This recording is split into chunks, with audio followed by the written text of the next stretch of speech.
এই ঘটনাটি অনেক বছর আগের। সে সময় হিন্দুস্থানে একটি গ্রাম ছিল, আর সেই গ্রামে একজন পণ্ডিত ছিল এবং সেই পণ্ডিতের একজন মেয়ে ছিল। আর সেই মেয়েটি কালো জাদু করত। মেয়েটি ছিল অত্যন্ত খারাপ এবং রাগী স্বভাবের। মেয়েটি মানুষদেরকে ধরে ধরে তার কালো জাদুর মাধ্যমে বিভিন্ন প্রাণীর রূপ দিত। এই মেয়েটি মুসলমানের ওপরে অত্যাচার করত। তখন মুসলমানদের মধ্যে একজন বৃদ্ধ ব্যক্তি আল্লাহ রব্বুল আলামিনের দরবারে কেঁদে কেঁদে 2 হাত তুলে দোয়া করলেন, হে আল্লাহ, আমাদের কয়েকটি পরিবার যারা এখানে টিকে আছে সেই বংশগুলোকে তো বাঁচিয়ে নিন। এই পণ্ডিতের মেয়ে আমাদের জীবন দুর্বিষহ করে তুলেছে। আমাদের কোনো সাহায্যকারী নেই, না আছে ধন সম্পদ, না আছে শারীরিক শক্তি। হে দয়াময় প্রভু, আমাদের জন্য এমন একজন রক্ষাকর্তা পাঠান যিনি কেবল শক্তিশালী নন, এই জাদুকারিণীকেও পরাজিত করতে পারেন। আল্লাহ সুবহানা তাআলা সেই বৃদ্ধের দোয়া কবুল করলেন এবং সেভাবেই সেই জায়গায় একজন আল্লাহওয়ালাকে পাঠিয়ে দিলেন। হঠাৎ একদিন সেই আল্লাহওয়ালা ব্যক্তি আল্লাহর আদেশেই সেই বস্তিতে প্রবেশ করলেন। একদিন এক আশ্চর্যজনক ঘটনা ঘটল। সেই পণ্ডিত শিকার করার জন্য জঙ্গলের দিকে বের হলো। খুব শান শওকতের সাথে সে এগিয়ে যাচ্ছিল। হঠাৎ একটি বিষাক্ত সাপ তার পথ আটকে দাঁড়ালো। যদি পণ্ডিত চাইতো তবে সে তার মন্ত্র দিয়ে সাপটিকে শেষ করে দিতে পারত, কিন্তু সেই সাপটি ছিল অত্যন্ত শক্তিশালী। সেই বিষধর নাগ তার কাছে এসে তাকে দংশন করল। সে সেখানেই অজ্ঞান হয়ে পড়ে গেল। তার সেবকরা যখন তাদের সর্দারের অবস্থা দেখল তখন দ্রুত তাকে বাড়িতে পৌঁছে দিল। মেহেদী তার বাবার অবস্থা দেখে হিন্দুস্থানের বড় বড় কবিরাজ ও হাকিমদের ডেকে পাঠালো। খুব দ্রুতই তারা পণ্ডিতের চিকিৎসা করার জন্য ছুটে আসলো, যারা নিজ নিজ বিদ্যায় অত্যন্ত পারদর্শী ছিল। এটা খুবই অদ্ভুত ব্যাপার ছিল যে অনেক চেষ্টা সত্ত্বেও তারা বিষ নামাতে ব্যর্থ হচ্ছিল। বিষ দ্রুত পণ্ডিতের শরীরে ছড়িয়ে পড়ছিল। কোনো কবিরাজ বা হাকিমই সেই বিষ বের করতে পারছিল না। সে এত বড় ধনী হওয়া সত্ত্বেও নিজের চিকিৎসা করতে পারছিল না। তার তো কোনো জ্ঞানই ছিল না। এত বড় শক্তি, এত টাকা পয়সা, হিন্দুস্থানের সেরা হাকিম থাকা সত্ত্বেও তারা তার শরীর থেকে বিষ বের করতে পারছিল না। সেই সময় শহরে এক দরবেশের আগমন ঘটে। আল্লাহ তাআলা সেই দরবেশকে এই উদ্দেশ্যেই পাঠিয়েছিলেন। দরবেশ পণ্ডিতের বাড়িতে পৌঁছে দরজায় কড়া নাড়লেন। দরজায় দরবারীরা দাঁড়িয়েছিল। তারা বলল, কি ব্যাপার, কার সাথে দেখা করতে চাও? ফকির বললেন, এখানকার সর্দারকে সাপে কেটেছে। তারা বলল, তুমি কিভাবে জানলে? তোমাকে তো অচেনা মুসাফির মনে হচ্ছে এবং আমরা তোমাকে আগে কখনো দেখিনি।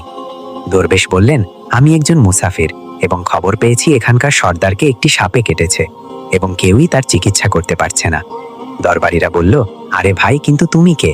ফকির বললেন, আমি একজন হাকিম এবং আমি তার চিকিৎসা করতে এসেছি। দরবারীরা যখন ফকিরের অবস্থা দেখল তখন তারা জোরে সোরে হাসতে লাগলো, কারণ তিনি ছেঁড়া পড়া কাপড় পরেছিলেন এবং চেহারায় গরিব মনে হচ্ছিল। দরবারীরা বলল, আরে ভাই, তুমি এত বড় সর্দারের চিকিৎসা করবে? সারা হিন্দুস্থান থেকে নামকরা কবিরাজ হাকিমদের ডাকা হয়েছে। আমাদের সর্দারের কাছে ধন সম্পদের কোনো অভাব নেই। দরবেশ বললেন, যদি তোমরা চাও তোমাদের সর্দার প্রাণে বেঁচে যাক তাহলে আমাকে ভেতরে আসতে দাও। গোলাম বলল, ঠিক আছে, আমরা ভেতর থেকে অনুমতি নিয়ে আসি। তারা ভেতরে এসে পণ্ডিতের মেয়েকে বলল, মালকিন, বাহিরে একজন গরিব লোক এসেছে। চেহারা দেখে ফকির মনে হয়, কিন্তু সে বলছে যে সে পণ্ডিতের চিকিৎসা করে দেবে। যে বিষ দ্রুত ছড়িয়ে পড়ছে তা সে বের করে ফেলবে। পণ্ডিতের মেয়ে বলল, ঠিক আছে, তাকে ভেতরে ডাকো। যখন ফকির সেই ঘরে এলেন তিনি দেখলেন পণ্ডিত বিষের প্রভাবে ছটফট করছে এবং নিজের পা বারবার বিছানায় আছড়াচ্ছে। সেই দরবেশ পণ্ডিতের পায়ের কাছে গেলেন যেখানে সাপ কামড়েছিল। সেই জায়গায় আল্লাহওয়ালা ব্যক্তি থুতু দিয়ে সঙ্গে সঙ্গে সেখান থেকে চলে গেলেন। পণ্ডিতের সমস্ত সঙ্গী এবং তার মেয়ে অবাক হয়ে গেল যে এই পাগলটা কে ছিল যে ঘরে এসে সেই জায়গায় থুতু দিয়ে পালিয়ে গেল যেখানে সাপ কামড়েছিল, আর তাকে কেউ ধরতে পারল না। তার মেয়ে রেগে গিয়ে বলল, এটা তো বেয়াদবি, সে এখানকার সর্দারের সাথে গোস্তাকি করেছে। ঠিক আছে, থুতুটা পরিষ্কার করো, আমি এখনই তাকে জাদু দিয়ে জানোয়ার বানিয়ে দিচ্ছি। কিন্তু যখনই তার থুতু পরিষ্কার করার জন্য রুমাল ধরা হলো এবং পণ্ডিতের বিষে নীল হয়ে যাওয়া পায়ে থুতু মোছা শুরু হলো, তখন সে অবাক হয়ে থেমে গেল। সে আঙুল দিয়ে থুতুটাকে সাপের কামড়ের জায়গায় ভালোভাবে মালিশ করে দিল। তার মেয়ে বলল, আপনি এ কি করছেন? ওই পাগলটা আমার বাবার পায়ে থুতু দিয়েছে আর আপনি সেই থুতু মালিশ করছেন। সে হাতের ইশারায় পণ্ডিতের মেয়েকে থামিয়ে দিয়ে বলল, মালকিন, আপনি একটু থামুন। যেই মুহূর্তে সেই থুতু পণ্ডিতের পায়ে মালিশ করা হলো, বিষের প্রভাব সঙ্গে সঙ্গে শেষ হয়ে গেল। যে পা কাটার উপক্রম হয়েছিল তা এখন আগের অবস্থায় ফিরে এসেছে। পুরো পা যা আগে নীল হয়ে গিয়েছিল তা এখন আসল রঙে ফিরে এসেছে। ধীরে ধীরে পণ্ডিত হোসে আসতে লাগল। পণ্ডিত হোসে এসে ফকিরের থুতুর ঘটনা জানতে পারল। তিনি বললেন, আরে ভাই, সে তো আমাদের রক্ষাকর্তা। তোমরা তাকে পাগল বলেছ, তাকে অপমান করেছ। সে থুতু দিয়ে এখান থেকে কিভাবে অদৃশ্য হয়ে গেল? আরে যাও যাও, তাকে নিয়ে এসো। সে আমাদের ওপর অনেক বড় অনুগ্রহ করেছে, আমরা তার অনুগ্রহের প্রতিদান অবশ্যই দেব। পণ্ডিতের কথায় তার সমস্ত দরবারি তখনই সেই ফকিরের খোঁজে বেরিয়ে পড়ল। চারদিকে ছড়িয়ে গেল, কোথাও সেই ফকির দরবেশকে দেখা গেল না। তারপর যখন জঙ্গলে প্রবেশ করল, তখন সেখানে একটি গাছের নিচে একজন ব্যক্তিকে ইবাদত করতে দেখল। তারা মনোযোগ দিয়ে সেই দরবেশকে দেখছিল যে এ কি করছে, এ কেমন ইবাদত করছে। আমরা তো নিজেদের মূর্তির সামনে হাত জোড় করি, আর এ না জানি কাকে সিজদা করছে। পণ্ডিতের হুকুমে দ্রুত দরবেশকে ধরা হলো এবং পণ্ডিতের সামনে পেশ করা হলো। পণ্ডিত বললেন, আপনি কে এবং কোথা থেকে এসেছেন? প্রথমে আমার লোকেদের গুস্তাখির জন্য ক্ষমা চাইছি যে তারা আপনার সাথে খুব খারাপ ব্যবহার করেছে, কিন্তু আপনার কারণে আমি আজ বেঁচে আছি। আমাদের মতো গুনাহগারদের চোখ আপনাকে চিনতে পারেনি। আমি আপনার কাছে ক্ষমা চাইছি। আমি আপনাকে অনুরোধ করছি, আমার পক্ষ থেকে এই রাজকীয় পোশাক এবং এই আরবীয় ঘোড়াটি গ্রহণ করুন। ফকির হেসে পণ্ডিতের দিকে তাকিয়ে বললেন, এই ঘোড়া এবং পোশাক খুব দামি। আমি এই পোশাক পরে কি ঘোড়ার জন্য ঘাস কাটব? তাহলে কি এটা ভালো দেখাবে? পণ্ডিত বললেন, আপনি চিন্তা করবেন না, ঘোড়ার সাথে ভৃত্যও দেয়া, অর্থাৎ চাকর বাকর আপনাকে দেয়া হবে। দরবেশ বললেন, আচ্ছা, এত ধন সম্পদ আর চাকরদের সাথে আমি কি আমার রাজত্বে একা থাকব? পণ্ডিত বললেন, হুজুর, আপনি চিন্তা করবেন না। এই যে আমার মেয়ে আপনার সামনে আছে। মেয়েটি অবাক হয়ে তার বাবার দিকে তাকিয়ে দেখছিল যে তার বাবা কি বলতে চাচ্ছেন। তিনি বললেন, আমার মেয়েকে আপনার সাথে বিয়ে দেয়া হবে। আমার মেয়ের দ্বারা আপনার বংশ বিস্তার হবে, কিন্তু একটি শর্ত আছে যে আমি আপনাকে যা কিছু দিচ্ছি তার জন্য আপনাকে আপনার ধর্ম ছাড়তে হবে। আমার ভৃত্যরা আপনাকে ইবাদত করতে দেখেছে, আর যতদূর আমাদের জানা আছে আমরা তো মূর্তির সামনে পূজা করি। আমরা আমাদের সেই মূর্তিগুলোর ইবাদত করি, আর আপনি যাকে সেজদা করছিলেন তিনি তো আপনার খোদা, মানে আপনি মুসলিম, তাই না? তাই আমি আপনাকে অনুরোধ করতে চাই যে এই সব কিছু নিয়ে নিন, নিজের ধর্ম ছেড়ে দিন। আপনি কি এমনটা করতে পারেন? তখন ফকির বললেন, আমাকে একটা কথা বলুন। আপনি আমাকে সবকিছুই দিচ্ছেন এবং আমাকে এই দোয়াও দিচ্ছেন যে আমার অনেক সন্তান হোক, যাতে আমার বংশ আপনার মেয়ের মাধ্যমে চলে। আমাকে বলুন, যদি এই সন্তানের মধ্যে আল্লাহ না করুক কোনো একটা সন্তানের কিছু হয়ে যায়, তাহলে কাঁদতে কাকে হবে? পণ্ডিত জবাব দিলেন, হুজুর, যদি এমন কিছু হয় তাহলে তো কাঁদতে আপনাকেই হবে। দরবেশ মুচকি হেসে বললেন, যদি এই সমস্ত সম্পদ পেয়েও আমাকে কাঁদতে হয়, তাহলে পণ্ডিতজি আপনার ঘোড়া, এই দামি পোশাক আর আপনার মেয়ে এবং এই বিশাল মহল নিজের কাছেই রাখুন। আমি একজন মুসলমান হিসাবে খুব খুশি। যদি এই সমস্ত নেয়ামত পেয়ে আমাকে আমার ধর্ম ছাড়তে হয়, তবে আমি নিজের জীবন দিয়েও আমার ধর্মকে ছাড়ব না।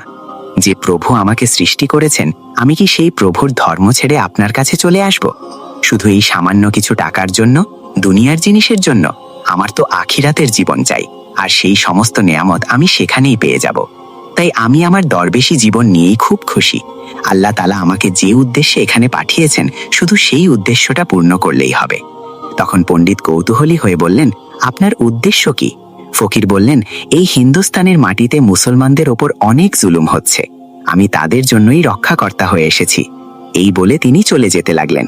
তখন পণ্ডিত বলতে লাগলেন, হে দরবেশ, আমি তোমাকে ধন সম্পদ দিয়ে পরীক্ষা করেছি, তোমাকে সব দিক থেকে যাচাই করেছি। তুমি নিজের ধর্ম ছাড়তে রাজি নও। যদি তুমি এমনটাই করতে এসে থাকো, তাহলে তোমার কি কোনো ভয় নেই? তুমি কি জানো না আমরা কতটা শক্তিশালী? এবং আমার মেয়ে তার কালো জাদু আর তন্ত্রমন্ত্রে এতটাই পারদর্শী যে তোমাকে এখানে দাঁড়ানো অবস্থাতেই জঙ্গল জানোয়ারে পরিণত করতে পারে। তখন ফকির বললেন, সে তো অনেক দুর্বল মানুষকে জানোয়ার বানিয়ে দিয়েছে, তাকে বল আমাকে জানোয়ার বানিয়ে দেখাতে, তবেই আমি তার জাদুকে বিশ্বাস করব। অতঃপর সেই পণ্ডিত তার মেয়েকে বলল, যাও বেটি, এর ওপর আক্রমণ করো। এই কথা শোনার সাথে সাথে আল্লাহওয়ালা ব্যক্তি সেই জাদুকারিনীর ওপর ফু দিলেন, আর সাথে সাথে সেই পণ্ডিতের মেয়ে এক বিশাল গিরগিটিতে পরিণত হলো। সে কিছুই করতে পারছিল না। সেই গিরগিটিটি এতই বড় ছিল যে সেখানে যত মানুষ দাঁড়িয়েছিল তাদের সবার চেয়ে তার উচ্চতা বেশি ছিল। অতঃপর সেই মেয়েটি আল্লাহওয়ালার কাছে আসতে লাগলো। ধীরে ধীরে নিজের বিষ উগরে দিতে চাচ্ছিল। বুজুর্গ জানতেন সে কি করতে চলেছে। সেই সময় তিনি তার মুখে থুতু দিলেন। থুতু দেওয়ার সাথে সাথে সে জ্বলতে লাগলো। তার মুখ পুড়ে কালো হয়ে গেল। তার পুরো শরীর পুড়ে ছাই হয়ে যাওয়ার উপক্রম হতেই পণ্ডিত দৌড়ে এসে তার পায়ে পড়ল এবং ক্ষমা চাইতে লাগলো আর বলতে লাগলো, হে হজরত, এই গোস্তাখির জন্য আমাকে ক্ষমা করে দিন। আমি সত্যিই আপনাকে অনেক দুর্বল ভেবেছিলাম এবং আপনাকে আপনার ধর্ম থেকে সরাতে চেয়েছিলাম। যদি আমার মেয়ে ঠিক হয়ে যায় তাহলে আমি সত্যি বলছি এই পুরো বস্তি মুসলমান হয়ে যাবে। তখন ফকির বললেন, আমরা কাউকে জোর করে আমাদের ধর্মে অন্তর্ভুক্ত হওয়ার জন্য বাধ্য করি না, বরং তোমরা আমাদের মুসলমান ভাইদের উপর যে জুলুম করো আমরা সেই জুলুম শেষ করতে চাই। আমাদের ধর্মে জবরদস্তি নেই। যদি তোমার মেয়ে মানুষ হয়ে শুধরে যায় তাহলে তাকে তার আসল অবস্থায় ফিরিয়ে আনার জন্য আমি নিজেই আল্লাহর কাছে দোয়া করব। পণ্ডিত বললেন, হ্যাঁ হ্যাঁ, আমার মেয়ে তার আসল অবস্থায় ফিরে এলে সে আর কারো উপর কোনো জুলুম করবে না, বরং তার জন্য আমি মন থেকে ক্ষমা চাইছি যা কিছু আমার মেয়ে আপনার সাথে করেছে। ভবিষ্যতে এমন কোনো কালো জাদু বা কোনো নোংরা আমল করবে না এবং কোনো মুসলমানের উপর কোনো কঠোরতা দেখাবে না। শুধুমাত্র আপনি আমার মেয়েকে আবার মানুষ বানিয়ে দিন। আল্লাহওয়ালা সেই গিরগিটির উপর ফু মারতেই সে মানুষ হয়ে গেল। সে ফকিরের পায়ে জড়িয়ে ধরে বলল, আমাকে ক্ষমা করে দিন, আমি আপনাকে অনেক দুর্বল ভেবেছিলাম। আপনি যখন এখানে এসেছিলেন তখন আপনার পোশাক এবং চেহারা দেখে আপনাকে আমার একজন পাগল ফকির মনে হয়েছিল। আপনি আমার পিতার পায়ের বিষ দূর করার পরেও আমি আপনার শত্রু হয়ে গিয়েছিলাম এবং আমি চেয়েছিলাম আপনার থেকে প্রতিশোধ নিতে, কিন্তু আমি নিজেই শাস্তি পেয়েছি। মেয়েটি আরও বলল, আজ আমি আমার বাবার সাথে আপনার পবিত্র হাতে মুসলমান হতে চাই এবং এই প্রতিজ্ঞা করছি যে ভবিষ্যতে এই বস্তিতে কোনো ফকির বা কোনো মুসলমানকে জ্বালাতন করা হবে না, বরং সবাই মিলেমিশে ভাই ভাই হয়ে থাকবে এবং সবাই মুসলমান হয়ে যাবে। প্রিয় দর্শক, এভাবেই একজন আল্লাহওয়ালার হাতে এক পণ্ডিত এবং তার মেয়ে ইসলাম কবুল করলেন। অতঃপর সেই পণ্ডিত আল্লাহওয়ালার সাথে তার মেয়ের বিয়ে দিয়ে দিল এবং হিন্দুস্থানের সেই গ্রামে শান্তি ও নিরাপত্তা প্রতিষ্ঠিত হলো। গতকাল পর্যন্ত যারা জুলুম করত আজ তারা ভালো মানুষের প্রতিমূর্তি হয়ে উঠল শুধুমাত্র এক আল্লাহওয়ালার কেরামতিতে। সুবহানাল্লাহ। হজরত বাবা শেখ ফরিদউদ্দিন রহমতুল্লাহ আলাইহির সময়কালে যখন কোনো মানুষ বিপদে পড়ে তার কাছে যেতেন তিনি তাদের সবর করার পরামর্শ দিতেন এবং নামাজ পড়তে বলতেন, এবং তিনি প্রায় সময় মানুষদেরকে ইসলামের দাওয়াত দিতেন, ইসলামের নানান বিষয় নিয়ে আলাপ আলোচনা করতেন। একদিন তিনি একটি গাছের ছায়ায় বসে তার ভক্তদের সাথে গুরুত্বপূর্ণ কথায় ব্যস্ত ছিলেন। এমন সময় সেখান দিয়ে এক অমুসলিম দুধওয়ালি নারী মাথায় কলসি নিয়ে চিন্তিত অবস্থায় যাচ্ছিলেন। হজরত শেখ ফরিদউদ্দিন ছিলেন আল্লাহর ওলি, তাই তিনি মহিলাটিকে দেখেই বুঝে গেলেন যে মহিলাটি দুশ্চিন্তাগ্রস্ত। তখন শেখ ফরিদউদ্দিন ওই মহিলাকে ডাক দিলেন। হজরতের ডাকে মহিলাটি ওনার কাছে আসলো।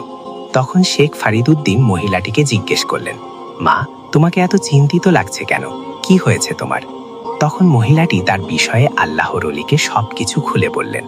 মহিলাটি বললেন, হুজুর, আগে আমরা অনেক ধনী ছিলাম, আমাদের অনেক গৃহপালিত পশু ছিল, কিন্তু আমার স্বামীর মৃত্যুর পর একের পর এক সবগুলো পশু মারা যায়। এখন আমার কাছে একটি মাত্র জন্তুই অবশিষ্ট রয়েছে। এর দুধ বিক্রি করে আমি আমার বাচ্চাদের খাবার জোগাড় করি। এছাড়াও একটি কথা তিনি আল্লাহর ওলিকে বলতে চাইলেন, কিন্তু বলার আগে তিনি এদিক সেদিক তাকিয়ে লিখছিলেন। তখন হজরত সেই মহিলার সমস্যাগুলো বুঝতে পারছিলেন, কারণ আল্লাহর ওলিরা মানুষের মনের খবর জানতে পারেন। এগুলো বুঝতে পেরে হজরত সে মহিলাকে বললেন, হে মা, তুমি কি ভাবছো? নির্দ্বিধায় বলে ফেলো, কোনো ভয় করো না। আমরা মুসলমানরা তোমার কষ্ট বুঝবো। আমরা সবাইকে সাহায্য করে থাকি, সে যে ধর্মেরই হোক না কেন। তোমার কষ্ট আমি দূর করার চেষ্টা করব, যদি তা আমার সামর্থ্যের মধ্যে থাকে।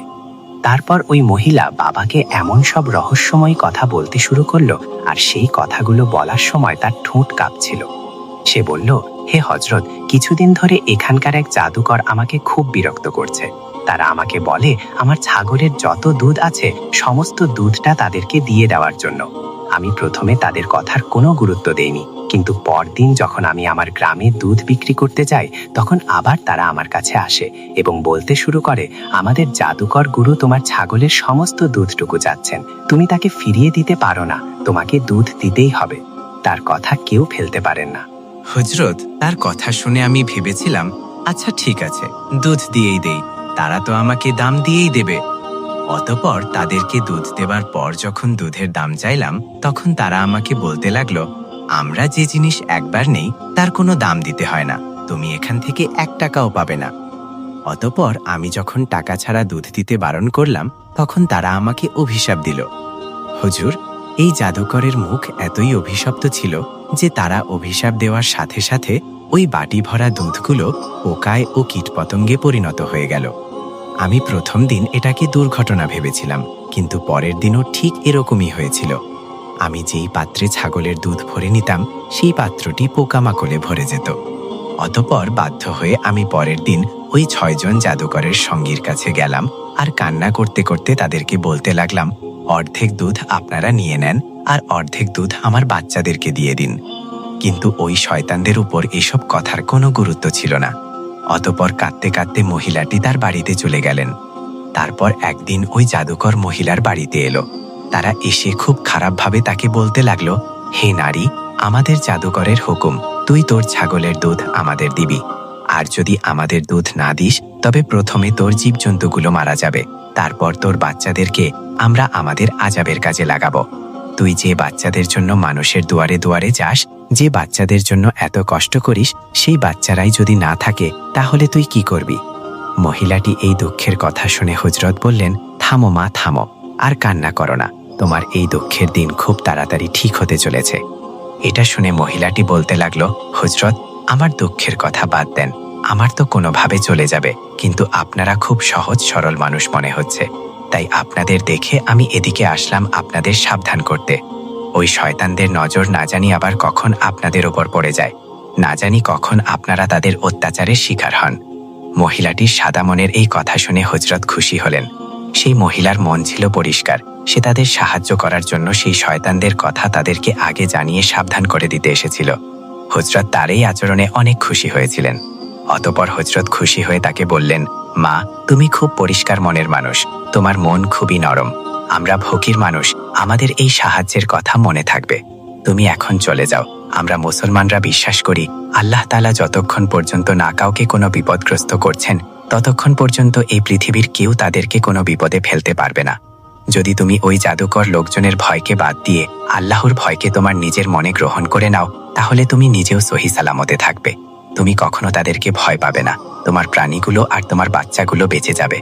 তারপর মহিলাটি বলল, হুজুর, আপনি আমাদের খোদার কথা বলছেন তাই না? হুজুর, আমি তাকে প্রতিদিনই মনে করি, কিন্তু কোথায়? আমার দুঃখ তো কোনোভাবে কমছে না। তারপর বাবা ফরিদ বললেন, তুমি তো সেই খোদার কথা বলছো যে খোদাকে তোমরা পূজা করো। তোমাদের সেই খোদা তো শুধুমাত্র একটি পাথর, সে তো নিজের জায়গা থেকে নড়াচড়া করতে পারে না, সে তোমাকে কি করে সাহায্য করবে? আর আমি যে খোদার কথা বলছি সে এক ও অদ্বিতীয়, তার কোনো শরিক নেই, কেউ কখনো তার সিদ্ধান্ত বদলাতে পারে না। তুমি যদি সেই আল্লাহকে বিশ্বাস করতে শুরু করো তবে তুমি সহি সালামতে থাকবে। শয়তানের শক্তি কিছুদিনের জন্য, আর রহমানের শক্তি সব সময়ের জন্য। হযরত যখন এসব কথা বলছিলেন এমন সময় মহিলাটি দেখল জাদুকরের ওই 6 জন শিষ্য তাদের দিকে আসছে। এটা দেখে মহিলাটি হযরত বাবা ফরিদকে বলল, দেখুন বাবা, দেখুন, ওরা এদিকেই আসছে, তারা হয়তো আমাকে খুঁজছে। ওই মহিলাটিকে ভয় পেতে দেখে বাবা ফরিদ বললেন, তুমি আমার মেহমান, তোমার ভয় পাওয়ার কোনো কারণ নেই, আমি ওদেরকে সঠিক জবাব দিয়ে দেব। এমন সময় জাদুকরের 6 জন শিষ্য এসে আজব আজব কথা বলতে শুরু করলো, আর ওই মহিলাটিকে বলল, তুই এখানে এখানে বসে বসে আছিস, আর আমাদের গুরু ওইখানে দুধের জন্য অপেক্ষা করছে, আজকে তোর রক্ষা নেই। এই কথাগুলো শুনে হযরত বাবা ফরিদ বললেন, তোমরা থামো, এই মহিলাকে আমি আটকে রেখেছিলাম, এখানে যেহেতু তোমরাও আসছো তাহলে তোমরাও বসো। এই কথাগুলো শুনে ওই 6 জন শিষ্যের মনে হতে লাগলো যে তাদের পা যেন মাটিতে ঢুকে গিয়েছে, কেউ যেন তাদের পা শিকল দিয়ে বেঁধে রেখেছে। তারা বাবার চেহারার দিকে অবাক হয়ে তাকিয়ে থাকলো। তারা বাবা ফরিদের কাছে এমনভাবেই আটকে গিয়েছিল যে তাদের আর কোনো কিছুই মনে ছিল না। তাদের শুধু এতটুকু মনে হয়েছিল বাবা তাদের সামনে বসা, সেই হলো তাদের গুরু। এগুলো ভাবতে ভাবতে সবাই একদম চুপচাপ হয়ে গেল। অতঃপর তারা হযরতের সামনে আদবের সাথে মাথা নত করে বসে থাকল। তাদের দুনিয়ায় পরিবর্তন এসে গেল। অন্যদিকে ওই শয়তান জাদুকর মনে মনে ভাবছিল, কোথায় গেল আমার শিষ্যরা? ওরা কখন গেল দুধ আনতে? এখনো কেন আসছে না? অতঃপর সে দূর থেকে ওই শিষ্যদের উপর জাদু করার চেষ্টা করছিল, কিন্তু তার জাদু কোনো কাজই করছিল না। তারপর সে আরও একটি জাদুকরের দলকে পাঠালো। ওই দলটি যখন সেখানে পৌঁছালো তখন বাবা ফরিদ তাদেরকেও বসার অনুমতি দিয়ে দিলেন। হযরতের এই কথা শোনা মাত্র তারাও মাথা নিচু করে বসে পড়ল। ওই জাদুকরের দ্বিতীয় দলটিও যখন চলে গেল এবং হারিয়ে গেল তখন সে অনেক চিন্তিত হয়ে পড়ল আর ভাবতে লাগলো, দুইটা দলকে আমি দুধ আনতে পাঠালাম, কিন্তু কেউই এখনো ফিরে আসছে না। মনে হয় সেই সুন্দরী দুধ বিক্রেতা নারী তাদেরকে আটকে রেখে দিয়েছে। আমাকে সেখানে যেতে হবে। অতঃপর জাদুকর সেখানে গিয়ে রাগান্বিত হয়ে জোরে চিৎকার করে বলল, তোমরা এখানে কি করছো? আমি কি তোমাদেরকে এখানে বসে থাকার জন্য পাঠিয়েছিলাম? তারপর বাবা ফরিদ বললেন, আমি ওদেরকে এখানে আটকে দিয়েছি। জাদুকর বলল, তোমার এত বড় স্পর্ধা যে তুমি আমার শিষ্যদেরকে আটকে রাখো।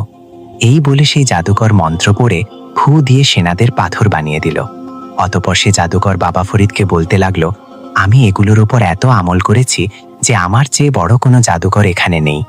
আমি যেভাবে চাই, যখন চাই, তখনই মানুষদেরকে আমি কীটপতঙ্গে পরিণত করে দিতে পারি।